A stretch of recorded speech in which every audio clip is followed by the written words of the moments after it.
Le cavalier remporta le championnat du monde des poids moyens par décision après 5 rounds.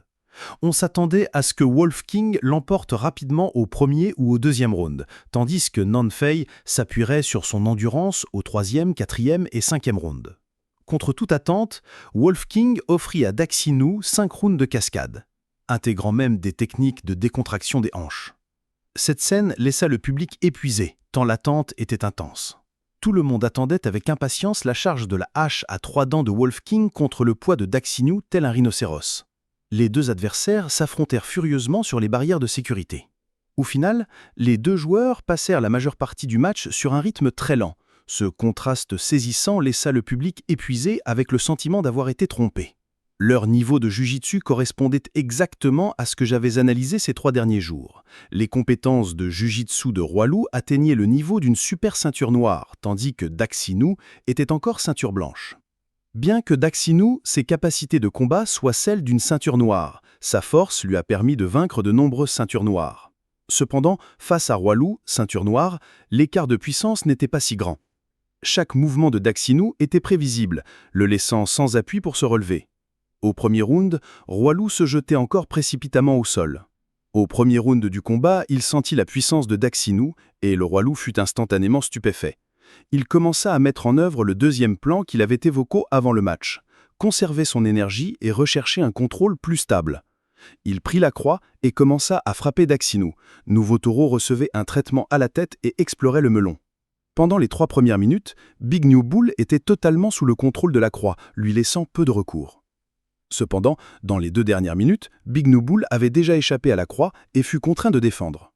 Il ne chercha pas activement à se reprendre ou à contre-attaquer, pensant pouvoir tenir un round ou 2. Et ensuite, ce serait facile. Cependant, les 5 rounds suivants de Wolf King furent un véritable copier-coller, conservant le même rythme sans trop dépenser d'énergie, ce qui fit échouer la tactique défensive de Big New Bull. Ça a fonctionné. 2 joueurs jouent de manière conservatrice l'un contre l'autre. Si ce match était si impopulaire, c'est parce que les 2 joueurs ont choisi un style conservateur. Il y a beaucoup de discussions dans les commentaires en ce moment. Certains disent que le jeu de Wolf King est trop moche. Outre son côté tanky, il n'est un tas de bavardage et n'a aucune envie de finir. D'autres disent que c'est clairement de ta faute. Dax Sinou n'arrive pas à se relever? Si tu n'arrives pas à te relever, à qui peux-tu en vouloir? N'est-ce pas juste ton manque de force?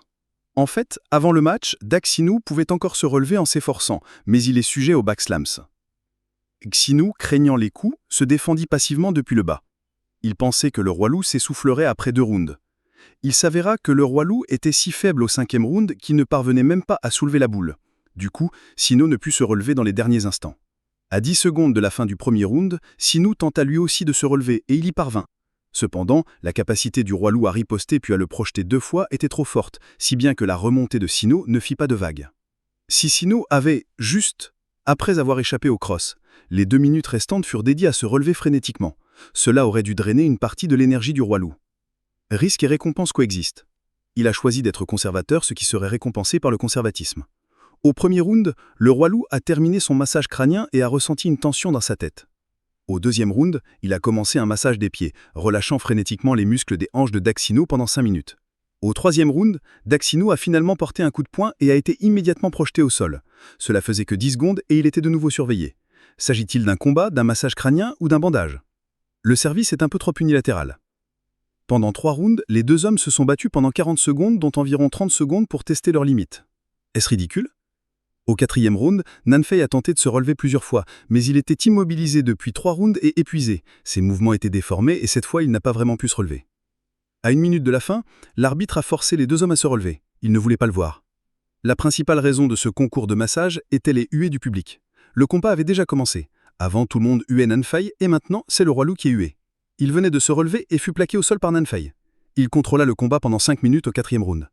Au 5e round, Dak Naki a finalement fait la pression sur le Roilou. Voyez-vous, tant qu'il mettra la pression sur le Roilou, ses mouvements changeront. Dax Sinou avait dit au vent de combat qu'il était déterminé à projeter le Roilou, mais dans ce match, il avait encore trop peur des projections du Roilou. Il n'osait ni projeter, ni mettre la pression. Il venait de porter 2 coups de poing lorsque Nouveau Taureau le renversa de nouveau, perturbant l'équilibre de Nanfei. Il est vraiment difficile d'évaluer ses capacités et sa résistance aux chutes. Il ne s'attendait pas à un tel contrôle du Roilou, alors il ne s'entraînait pas beaucoup à la résistance aux chutes avant de se relever. Le Roilou ne supporte pas le public. Il n'est vraiment pas très fort.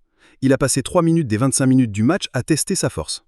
À 2 minutes de la fin, Rhino a finalement utilisé le voyage du rhino et a projeté le roi loup au sol. On voit que la force du grand rhinocéros est toujours aussi forte. Mais c'est arrivé trop tard. Il aurait dû ignorer les conséquences du premier round, consommation malade. Il a tenté de s'emparer d'une guillotine lorsque le roi loup se relevait, c'était une bascule désespérée, il voulait tenter sa chance. Mais le 5e round était trop glissant. Les deux transpiraient abondamment, ce qui était impossible. Le roi loup a continué à utiliser la technique du point qui de la pluie Guan depuis la position supérieure. L'arbitre a tenté de lui redonner des forces. Le roi loup était très confus, c'était compréhensible, car ses coups étaient des coups de massage incapables de causer des dégâts. Après tout, c'était un combat, et pas un match chronométré. Cette fois, Daxinu a finalement projeté le roi loup ouvertement et honnêtement. Puis il s'est relevé et a commencé à chevaucher. Donc Daxinu est assez fort, tant face aux mouvements actifs que face à la puissance. Tant qu'il contrôle la situation, il est très dangereux. Pour se relever, le roi loup a fait un salto arrière, et il a failli être rattrapé pieds nus par Daxinu.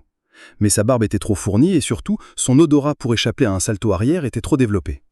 Il a immédiatement tiré ses hanches vers l'extérieur, faisant perdre la moitié de sa position de corps à Daxinu, ce qui a entraîné sa défaite pieds nus. L'odorat du roi loup en judo est absolument supérieur. S'il existait un deuxième combat, l'Avanta Daxinu pouvait choisir une tactique à l'opposé de ce combat. S'il jouait de cette manière, il serait probablement battu directement par le roi loup au premier ou deuxième round. Mais il n'y avait pas d'autre solution. Ce match avait déjà été testé. Un style de jeu conservateur contre un roi loup conservateur ne lui suffisait pas. Il n'y avait aucun moyen de percer, l'écart de niveau était trop grand. Donc Fujikudi pouvait choisir qu'une tactique risquée. Mais un match de 2 n'est pas pour demain. L'écart est trop grand. Daxinu a besoin d'au moins un combat supplémentaire pour avoir le droit de défier.